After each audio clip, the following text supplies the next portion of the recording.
Il est beau de voir comment, dans cet évangile, nous retrouvons les différentes parties de la messe telles que nous la vivons aujourd'hui, 2000 ans après que Jésus l'a instituée au soir du Jeudi Saint.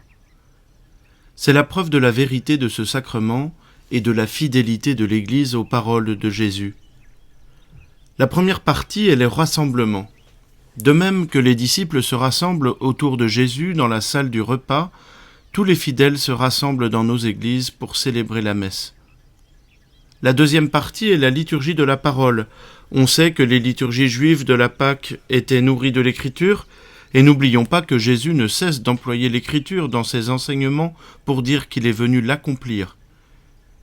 La troisième partie est la liturgie eucharistique, le saint sacrifice au cours duquel le prêtre redit les paroles mêmes du Seigneur « Prenez, ceci est mon corps », ceci est mon sang, le sang de l'alliance versé pour la multitude.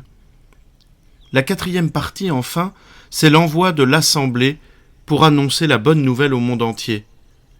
Le soir du Jeudi Saint, cet envoi prend lui aussi une dimension particulière, puisque c'est le moment où Jésus va donner sa vie pour nous. La messe est donc objectivement l'actualisation du moment où Jésus a donné sa vie pour tous les hommes, pour chacun de nous. Elle est le Saint-Sacrement de l'autel, source et sommet de toute vie chrétienne, comme le dit le deuxième concile du Vatican, parce qu'à la messe, Jésus se donne vraiment pour nous. Ce n'est pas question de la dignité de l'un ou de l'autre, ni du prêtre lui-même, c'est un fait objectif.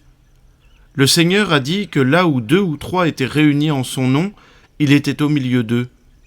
Mais nous avons parfois peur de ne pas être vraiment accueillants à sa présence.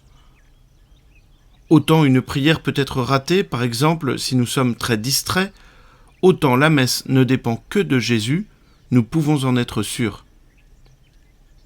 Que la bénédiction de Dieu Tout-Puissant, Père, Fils et Saint-Esprit descende sur vous tous et y demeure à jamais.